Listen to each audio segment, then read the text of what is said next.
తమిళ దర్శకుడు లోకేష్ అనగానే అందరికీ ముందుగా గుర్తుకు వచ్చే చిత్రం ఖైదీ 2.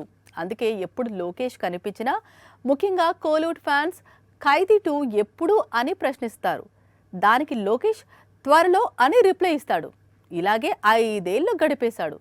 ఇప్పుడు కూడా ఖైదీ 2 ఎప్పుడంటే త్వరలోనే అంటున్నాడు. మొత్తంగా లోకేష్ తీరుతో విసిగిపోయారు ఖైదీ 2 ఫ్యాన్స్. కూలీ రిలీజ్ అయింది. లోకేష్ కనగరాజ్ క్రేజ్ డౌన్ అయింది. ఆ తర్వాత లోకేష్ బయట కనిపించడం తగ్గించేశాడు. హీరోగా జర్నీ స్టార్ట్ చేశాడు. ఇటీవలే మళ్లీ అల్లు అర్జున్ తో మూవీ అనౌన్స్ చేశాడు. త్వరలోనే బన్నీతో మూవీని స్టార్ట్ చేస్తానంటున్నాడు. ఇందుకోసం మరోసారి బయటికి వచ్చాడు. లోకేష్ బయటికి రావడంతో మళ్లీ తమిళ మీడియా సేమ్ క్వశ్చన్ వేసింది. ఖైదీ 2 ఎప్పుడంటూ ప్రశ్నించింది. దానికి ఎప్పటిలాగే లోకేష్ ముందు చేతిలో ఉన్న అల్లు అర్జున్ చిత్రం అయిపోతే ఆ తరువాత ఖైదీ 2నే నెక్స్ట్ అంటూ సేమ్ ఆన్సర్ రిపీట్ చేశాడు. త్వరలోనే ఖైదీ 2 అంటూ లోకేష్ దాదాపు మాస్టర్ రిలీజ్ నుంచి చెబుతున్నాడు. మాస్టర్ తరువాత విక్రమ్ వచ్చింది. ఆ తరువాత లియో వచ్చింది. ఆ తరువాత కూలీ వచ్చింది.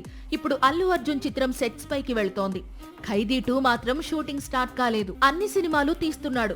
ఖైదీ 2 మాత్రం ఎందుకు ఆలస్యం అవుతోంది అంటే నిజానికి కూలీ తర్వాత ఖైదీ 2 తెరకెక్కించాలని ప్లాన్ చేశానని, కానీ రజనీ కమల్ మల్టీస్టారర్ కోసం వర్క్ చేయడం, సడన్ గా మల్టీస్టారర్ ఆగిపోవడం, ఈలోపు కార్తీ డేట్స్ మరో మూవీకి టర్న్ కావడంతో తాను ఏం చేయలేకపోయానని ఎక్స్ప్లెనేషన్ ఇచ్చాడు లోకేష్.